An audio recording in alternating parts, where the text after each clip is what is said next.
بسم اللہ الرحمن الرحیم۔ لہجے میں اگر رس ہو تو دو بول بہت ہیں، انسان کو رہتی ہے محبت کی زباں یاد۔ ناظرین کرام، مجھے کہتے ہیں سید توقیر بخاری۔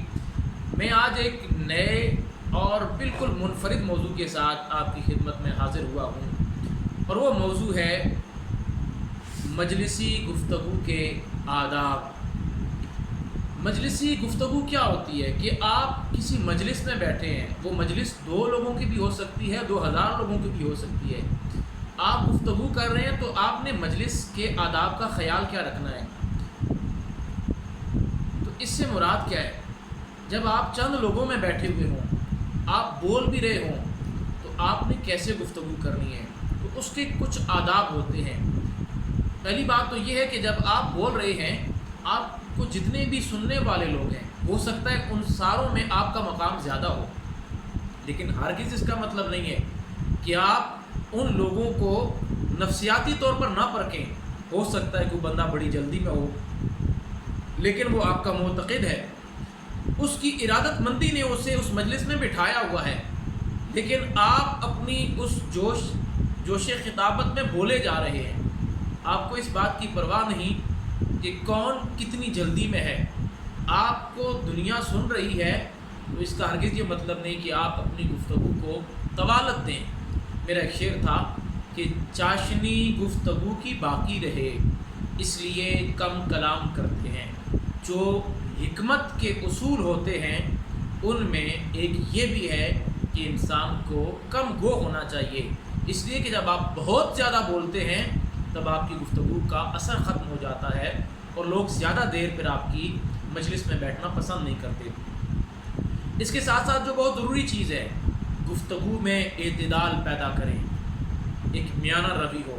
اب آپ سوچ رہے ہوں گے کہ مجلسی گفتگو میں اعتدال کیا ہوتا ہے، تو میں آپ کو بتاتا ہوں۔ اعتدال سے مراد یہ ہے کہ آپ جب گفتگو کر رہے ہیں، یعنی آپ 2 لوگوں کے ساتھ گفتگو کر رہے ہیں، فرض کریں 2 لوگ بیٹھے ہوئے ہیں، وہ بھی ایک مجلس ہے، وہ ایک محفل لگی ہوئی ہے، 3 لوگ بیٹھے ہوئے ہیں، موضوع ایک ہے، 3 لوگ گفتگو کر رہے ہیں، تو اس میں ہونا یہ چاہیے کہ آپ اتنی ہی گفتگو کریں جتنا کہ آپ کا مخاطب کر رہے ہیں۔ آپ جس سے بات کر رہے ہیں وہ بیچارہ بات کر رہا ہے 2 منٹ میں، اور آپ کی بات ختم ہو رہی ہے 10 منٹ میں۔ یہ آداب مجلس کے خلاف ہے۔ اور اسی کا دوسرا رخ کہ اگر ایک بندہ آپ سے سوال کر رہے ہیں 3 منٹ کا، آپ اس کا جواب دے رہے ہیں جی ہاں، جی نہیں، جی ہاں، اس سے کیا ہوگا؟ وہ سلسلہ گفتگو بہت جلد دم توڑ جائے گا۔ لہذا ایک گفتگو میں اعتدال پیدا کرنے کے لیے برابری کی سطح پر آپ تکلم فرمائیں، تاکہ آپ کا جو سلسلہ تکلم ہے وہ طویل ہو لیکن دلچسپ ہو۔ اسی کے ساتھ ساتھ ایک اور چیز ہوتی ہے گفتگو کے لیے کہ آپ کی جو گفتگو ہے، آپ کا جو بات کرنے کا انداز ہے، اس کی رفتار کیا ہونی چاہیے۔ بعض لوگ کیا کرتے ہیں کہ بہت رفتار کے اعتبار سے آہستہ آہستہ بول رہے ہوتے ہیں۔ اس سے کیا ہوتا ہے، پھر سننے والا بیزار ہوتا ہے کہ جو بات 2 منٹ میں کرنے والی تھی آپ نے 5 منٹ میں کی، رک رک کے گفتگو کر رہے ہیں۔ اچھا، اسی کا دوسرا رخ کیا ہوتا ہے کہ آپ اتنی تیزی سے بول رہے ہیں، یعنی آپ کی گفتگو کی رفتار اتنی تیز ہے کہ ایک بندہ معنویت پر غور ہی کرتا رہ جاتا ہے اور اسے سمجھ ہی نہیں آتی۔ وہ پھر بیچارہ کہتا ہے کہ مجھے سمجھ نہیں آئی آپ کی بات، پھر آپ کو بات دہرانی پڑتی ہے۔ اچھا، اعتدال میں ایک اور چیز بھی ہوتی ہے، وہ کیا کہ آپ کی آواز نہ اتنی پست ہو، اتنی دھیمی آواز نہیں ہونی چاہیے کہ سننے والے کو سنائی ہی نہ دے، وہ یہ کہنے پر مجبور ہو جائے کہ مجھے آپ کی بات سمجھ نہیں آئی۔ تھوڑا اونچا بولیں، یا ہو سکتا ہے وہ خود یہ کہہ دے کہ میں اونچا سنتا ہوں، یہ اس کا بڑا پن ہے۔ اگر آپ جس سے بات کر رہے ہیں فاصلے پر بیٹھا ہوا ہے تو آپ اپنی آواز تھوڑی بلند کریں۔ مطلب ایسا نہ ہو کہ آپ 100 لوگوں سے گفتگو کر رہے ہیں اور پہلی صف میں جو لوگ بیٹھے ہوئے ہیں وہ تو آپ کی بات سمجھ رہے ہیں، لیکن پیچھے بیٹھے ہوئے لوگوں کو آپ کی بات کی سمجھ نہیں آ رہی، حالانکہ وہ آپ کو سننے آئے ہیں۔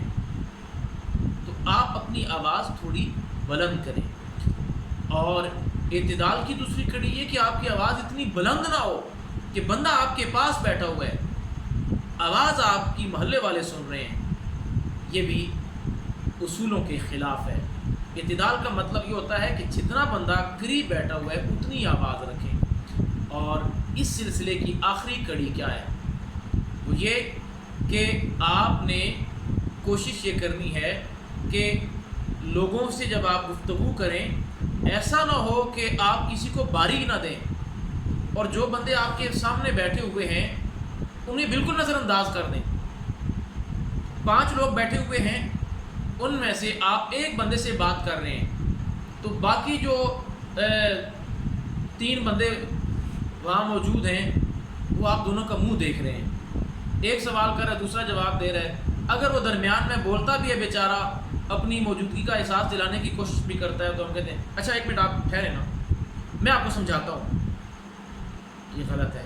اگر آپ اپنے زمانے کے بہت دانا آدمی ہیں، آپ کے پاس علم کا ایک سمندر ہے، اور آپ کے سامنے جو بندہ بیٹھا ہوا ہے اس بیچارے کے پاس تعلیم نہیں ہے، وہ بہت کم پڑھا لکھا ہے، لیکن اس کا حق ہے کہ اس سے عزت دی جائے۔ اگر آپ اسے گفتگو کا موقع فراہم نہیں کر سکتے تو کبھی کبھی اس کی طرف دیکھ لیں، اس کی بات کا جواب لے لیں، آپ کیا کہتے ہیں، آپ کی اس کی میں کیا رائے ہے، وہ خوش ہو جائے گا۔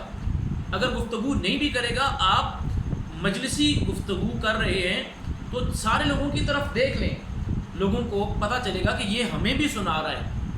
اگر آپ یک طرفہ اگر گفتگو کرتے جائیں گے تو اس سے آپ کی گفتگو میں تاثیر پیدا نہیں ہوگی، اور جو لوگ آپ کے جال میں ایک دفعہ پھنس گئے وہ پھر کبھی آپ کے پاس بیٹھنا گوارا نہیں کریں گے۔ گفتگو مناسب ہو، حالات کے مطابق ہو اور معیاری ہو، تب لوگ آپ کی بات سننا پسند کریں گے اور سننے کے بعد اس پر عمل کرنے کی کوشش کریں گے۔ اب مجھے دیجیے اجازت، اللہ حافظ۔